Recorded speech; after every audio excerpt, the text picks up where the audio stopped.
What's up, y'all? Welcome back to the Let's Grow podcast. It's your girl Lex, and today we are going to talk about holy habits that help you win. Think that as we approach the half point of the year where we're approaching halftime, a lot of people don't realize that they're closer than they think.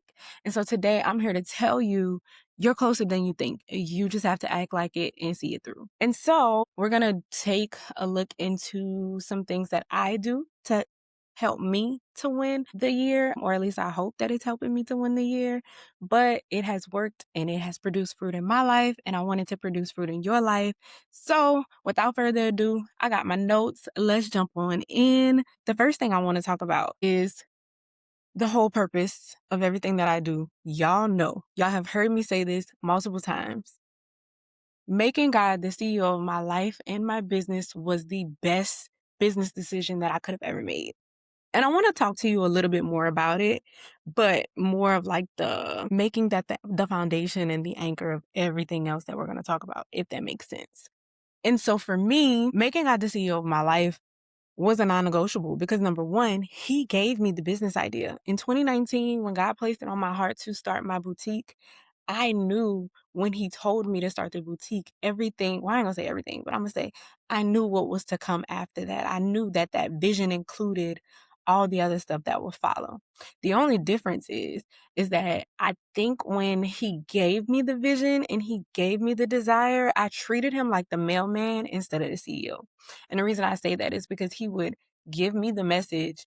I would be like, cool, it's mine now, and just kind of take it from there. When in reality, I should have been consulting him from jump. And I think that I did a good job of that when I was in that building phase. But as soon as I started winning, I wasn't. And that's when I feel like I started treating him like the mailman. And so because I was in a season of winning, it wasn't until I was deep in it that I realized that I became the CEO of the business and he was not. And I was like, oh, and y'all know that story. We've talked about that in previous episodes. But the reason I say that is because I think it's important to have a God plan before you even try to come up with a business plan. You should see God on what he wants you to do and what he has for you to do, because not all good things are God things. And we have to be able to discern the difference when we're making decisions and when we start building something. That's the difference between Noah's Ark and the Tower of Babel, because that's when you see, oh, I'm just building to do this because it was an idea in my brain, versus something that God actually has in his plan, in his overall plan of the world. This is not just a plan for your world, but for the world. And I think that we don't take that serious enough sometimes. And I've learned from experience what happens when you don't. And so I think that the biggest point is to start with making him your CEO. Because at that point, that's when you realize, like, this is how I establish order, not just in my business, but in my life too. Because essentially your life is a business, but it's not something that's, making you money or anything, not necessarily. Some people, it does. But I say that to say you need to make him your CEO day one. And if you haven't, you need to do it now. Because anything else, you just trying to outwork and will your way into something, and you're going to end up tired. You're going to end up burnt out. You're going to be busy and broke, and you're going to be mad. Like, honestly, you're going to be mad. And so it just makes sense to not even go that route. You need to make him your CEO. So if that's something that you haven't done, I want you to think about that. And we haven't even really gotten deep into my notes, but this is a foundational tool, because if you're not hearing from him, then you are asking him to bless something that he may not necessarily have given you. Like, I've seen people, and I think I've done it. I know I've done it. I'm not going to say I think. I know that I've done things and then asked God to bless it on the back end. That's not how this works. That is how you breed disappointment and you wear yourself out. And so we have to come to a point where we have to actually let God lead every decision. Let God lead your schedule. Let him lead the direction that you're going in. Don't just say, I want to do da da da da da, and then ask him to bless it. No, we're not doing that. And if you are, I need you to stop. And so I think that was a really foundational point for me that I had to consider before I could do anything else. Because without that foundation, I would have been building on sand, honestly. And when God is your CEO and the foundation, that means that you will operate at the pace of grace, or that you should be operating at the pace of grace at that point. And this is a hidden gem we don't talk about. I think I hear a lot of people ask me about my decision-making process and how I decide on things when it comes to like planning events or just running the boutique or running Cultivate. A lot of people ask me about my decision process. And honestly, the gem is the pace of grace. Pacing myself so that I am not running ahead of God at any point. Because what I've learned is that when you do run ahead of him, you got to double back and wait for him. And nobody wants to do that. We don't like waiting. You don't feel the weight of the wait when you're in alignment. And I think we got to think about that, because when you make God your CEO, and you're operating at his pace, you aren't concerned with getting the dopamine hit of like getting a need met. So I think for me personally, when I was not operating at the pace of grace and I was hustling and grinding and trying to do everything myself, I was getting high off dopamine, because every time I got an order, I was like, every time my marketing did well, I was like, oh, thank you. Like I was getting high off of the wrong things, and that validation will blur your vision easily. And you don't want that. Like, you don't want to be too high on your own supply. If you are truly building something that you say God gave you, you say that God gave you the burden of the business and the life that he has entrusted you with, you want to take that seriously. And so I think that it's very important to abide in him. Y'all know John 15 is a scripture of the year for me.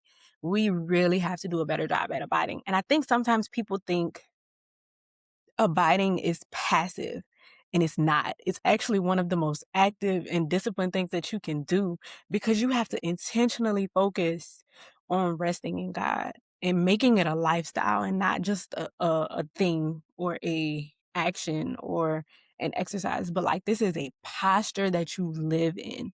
And that takes devotion, that takes discipline, that takes dedication, that takes you really saying like, is this way or is no way? And so I think we have to do a better job at abiding in him. And then that way you don't have to worry about running ahead of him. You don't have to worry about staying behind him. I know people that struggle with paralysis analysis, or they struggle with making decisions.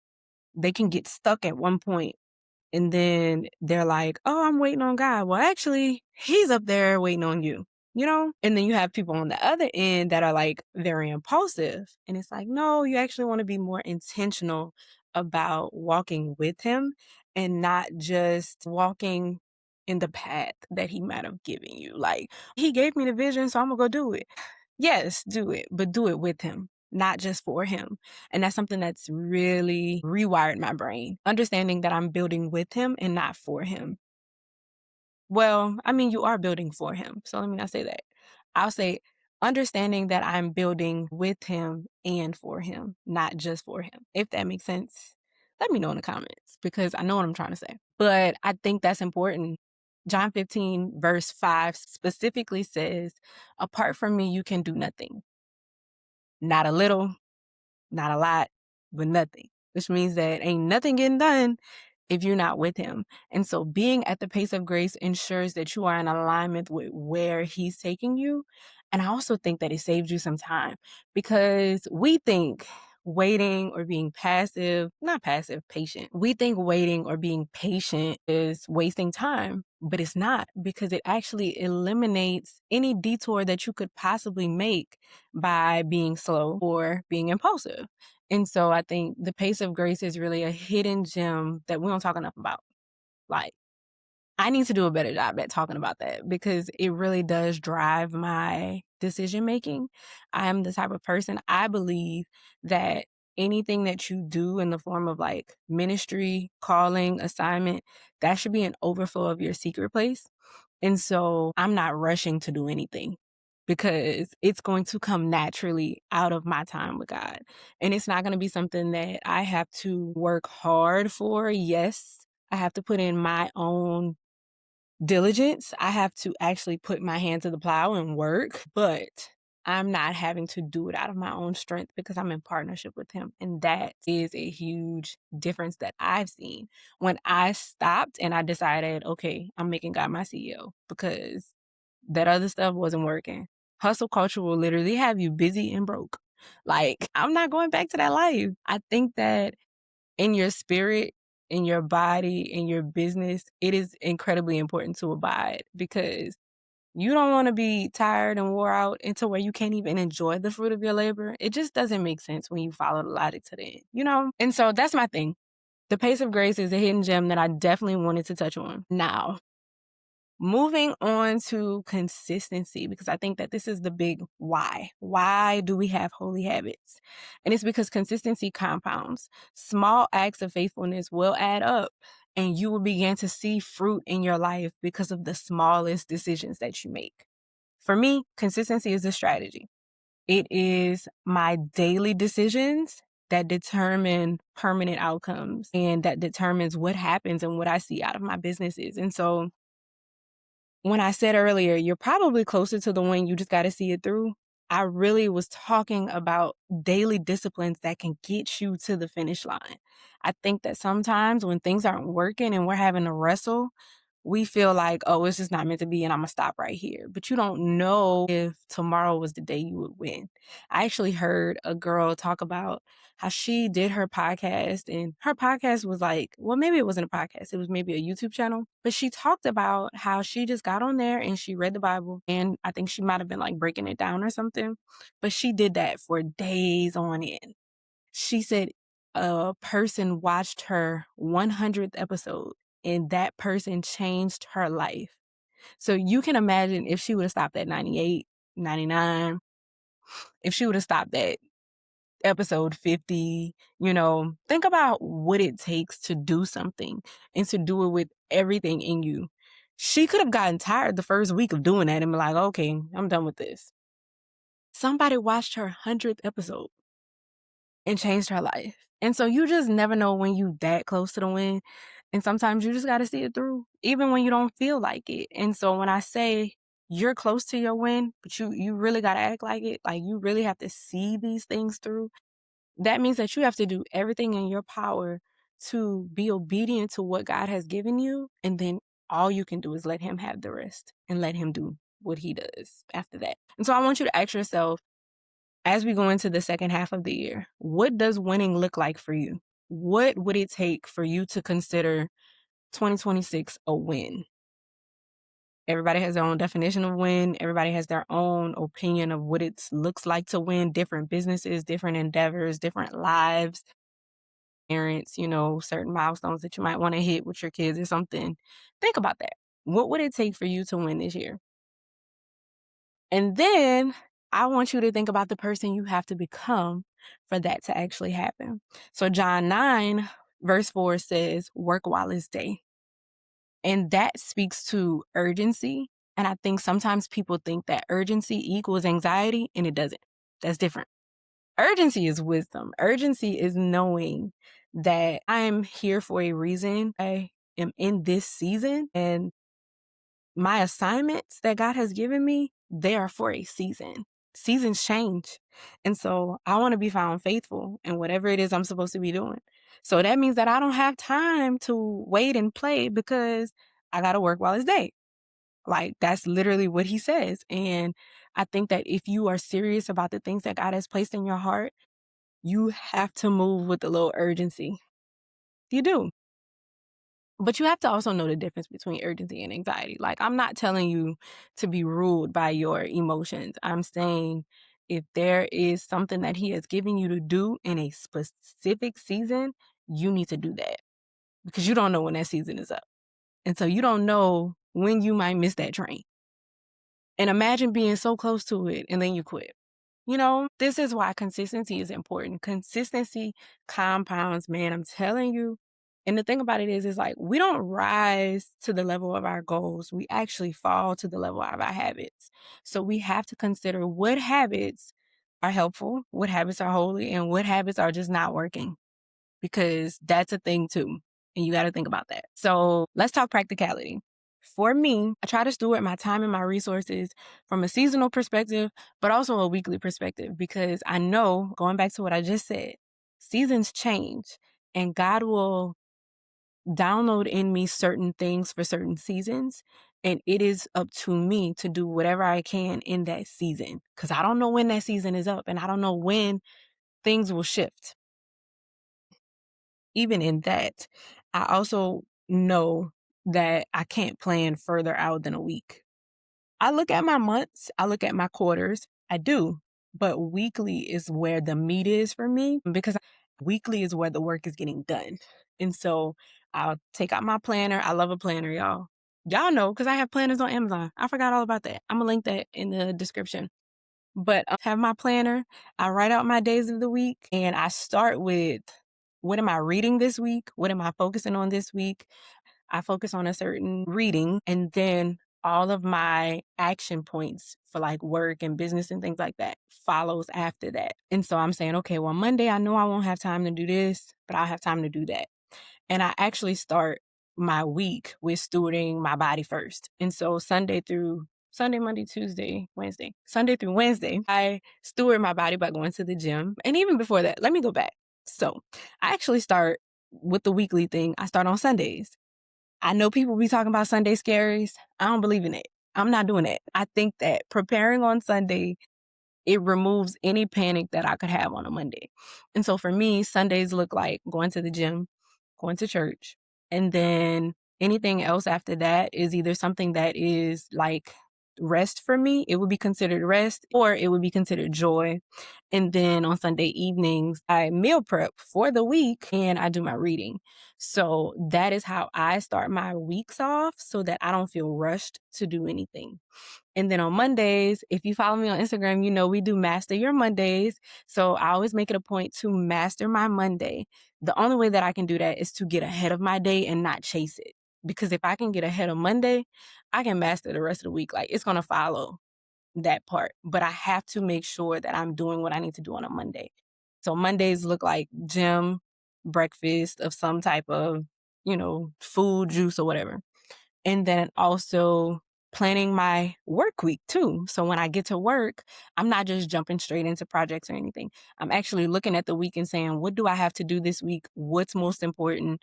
What's most urgent? What's not important? What's not urgent? The four quadrants, all that. And then my week follows that. I think for me, that helps me to stay in a rhythm, because I know what to expect and I have room for the things that I don't necessarily expect. So there'll be blocks where I'm like, oh, okay, I'm leaving a little room for innovation, for issues that may arise or anything like that. So I'm not locked into like a structured schedule, but I'm also just not taking it for what it is. Like, I have something to go off of. And so to me, that's really helpful. My Sundays and my Mondays, they really do change the game. I'm not going to lie. And then Fridays and Saturdays, that's a little bit different, because it depends on what's going on, like those monthly priorities, whether it be family time, business, or networking, or rest. It just depends. But for me, Sundays and Mondays, they really do remove the panic from anything else. And so a part of that Sunday and Monday rhythm is also minding my businesses. And when I say that, I'm referring to my online boutique and cultivate the community. And so knowing that those things require time, but because I also have a 9 to 5, I have to do that too.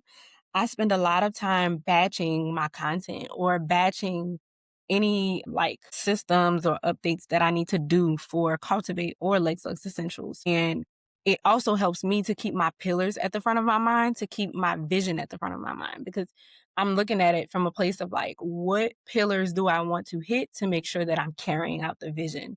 And so I'll batch the content. I'll edit the content in what I would call like a power hour, or I would just be organizing it, brainstorming before I even do it.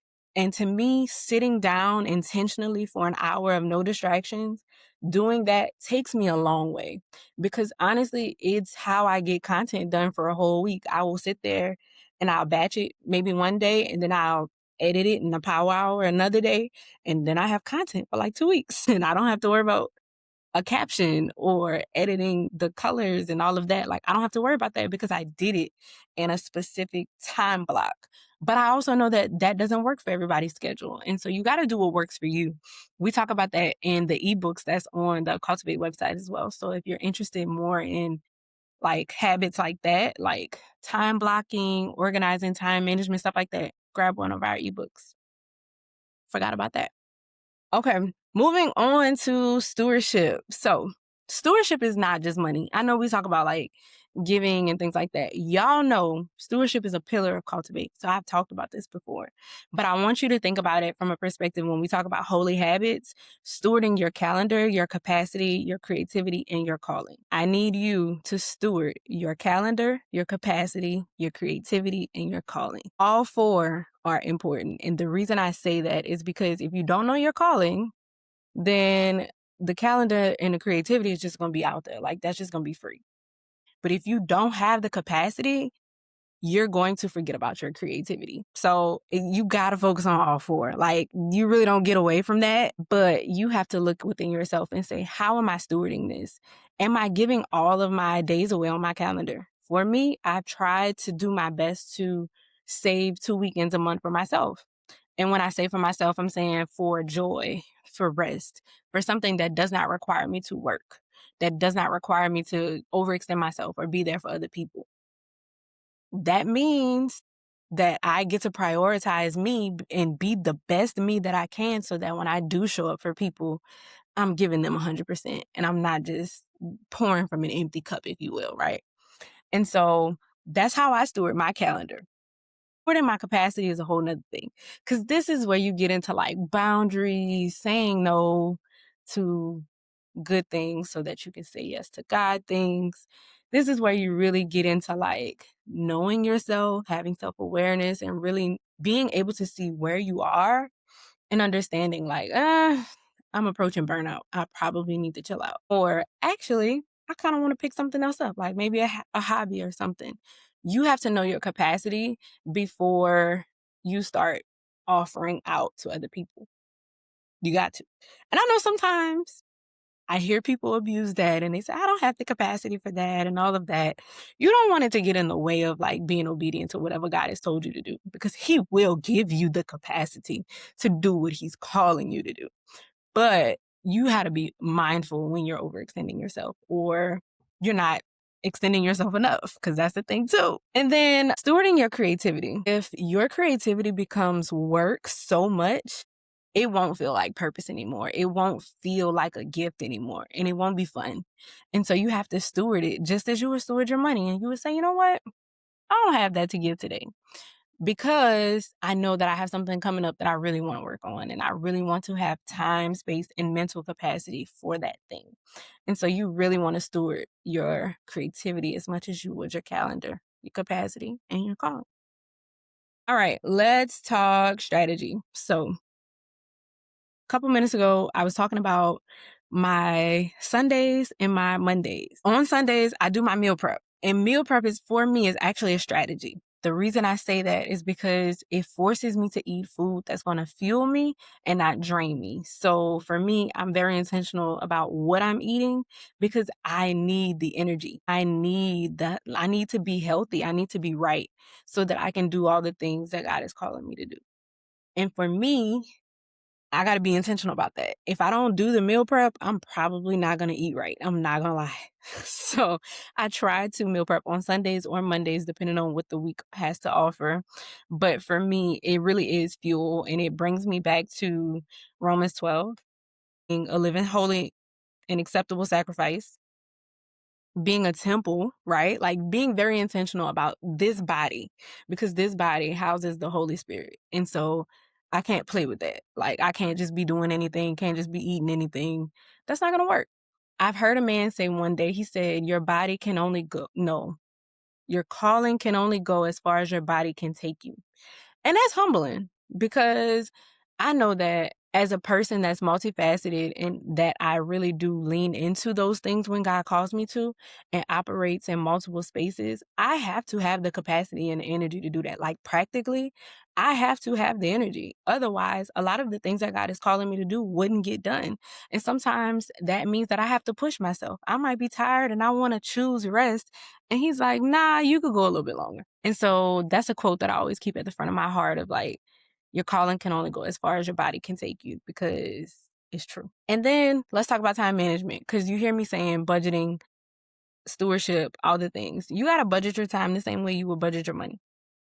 That means for me, I talked about it earlier, batching my content, doing power hours of like work and productivity and all of that, but also scheduling rest and scheduling joy in the same calendar that you have all the other stuff in. I'm going to do a whole episode on our pillar shalom just to talk about that, but I did want to mention it because it is connected to what we're talking about today, what we've talked about in our ebooks, and what we'll be talking about at Halftime Huddle. This is the difference that will take you from a reactive day in a reactive life to an intentional day in a proactive life. That way you are able to get ahead of your day and you're not running behind it, chasing it. And so that's something I just want you to keep in mind and start to really think about what would it look like for you to budget your time effectively and do a better job at that. Because you got to protect your time. You do. You're not getting it back. It's just the truth. And I want you to know, like, rest is not a reward. Like, we're not dogs. We don't get treats. Rest is a requirement. You need to rest. It actually fuels you to rest. It benefits you to actually say, you know what, I'm going to take a step back and I'm going to chill, because you need that requirement to continue to do anything that God is giving you to do. Your body don't care that you're busy. You can either schedule that rest or your body is going to shut down and then you're going to have to experience it the hard way. And you don't want to do that. So take it from me. Don't do it. All right, last part. You really need to avoid burnout like the plague. And don't get me wrong, I know sometimes it's hard to avoid it and it's hard to kind of notice it or be aware of it, but we have to do better about it, because often you don't even realize that you burnt out until you're actually there. Like, you like, oh, I think I'm getting burned out. No, the only reason that you feel that is because you have already arrived at that destination. And take it from somebody like me, like I said, if you don't give your body that break, it's going to take it and it's not going to be your choice. And then you're going to be mad because it's going to be in the middle of your plans or whatever you may have going on. But if you schedule it, you don't have to worry about that. This is like maintenance on a car. Like, you really got to fuel and take care of yourself. Otherwise, you're going to shut down. And if you shut down, then you're going to be mad. And so I don't want you to do that. But I also want you to notice the small stuff, because burnout isn't dramatic. Like, this isn't always you passing out or you being sick. Sometimes it's you forgetting things. It's you being numb to excitement. It's you being irritable and being quick to have an attitude. It's you making mindless mistakes that you're not usually making. All of these are signs of burnout. And so if you feel burnt out in any area of your life, you want to take a step back and take an audit to say, like, hold on, where am I? And that's why I say we have to have these holy habits, because they create margin. And in that margin, you get to see where God is leading you, where he's not leading you, what he's telling you to change, what he's telling you to keep doing, because it's in those small things that go a long way. All right. So you can't build while you're burnt out. And y'all know we are builders over here. And so if you truly want to be a builder and build the things that God has placed in your heart with him and not just for him, you have to be mindful of not getting to the point of burnout. Like, you just have to be mindful of that. And I think everything that we talked about today, we're digging deeper at Bosses Breaking Bread this June for our halftime huddle. So, holy habits, understanding and knowing that, like, you have to be consistent. And I'm even going to go into more detail about the specific tools in my toolbox when it comes to these holy habits at halftime huddle. And so I want you to keep that in mind. If this is something that interested you, if you feel like whatever I said today may have been helpful to you, you probably want to pull up on us this June 6th. Bosses Breaking Bread Halftime Huddle is going to be an opportunity for entrepreneurs, leaders, and builders to get together and really audit where they are, but also plan and create their playbook to win the rest of the year. And so we're going to start off with like a weigh in to see, like, where is everybody? How are we feeling as we go into the second half of the year? But then we're going to dive deep into some biblical principles you can apply to make sure that your playbook actually works for what you want and what you define as your win at the end of this year and starting 2027 strong. And so If you enjoyed this episode, this was only a preview of what we're going to be doing. I want you to head to thecultivateco.org, grab your ticket, follow us at thecultivateco_ on Instagram. And don't forget to subscribe to this podcast, of course. Let me know in the comments how you felt about this episode. And if there's any other questions that you might have about holy habits and really getting to the win, because I'm telling you, you're closer than you think. But you have to act like it. You really got to see this thing through. And so I want you to know the holy habits that we talked about today, they are the bridge to where you want to go. But you got to build it. And so that's all I have today. I'll be back with more on holy habits, halftime huddle, and all the things in the next week. So see you later. Love y'all. Peace.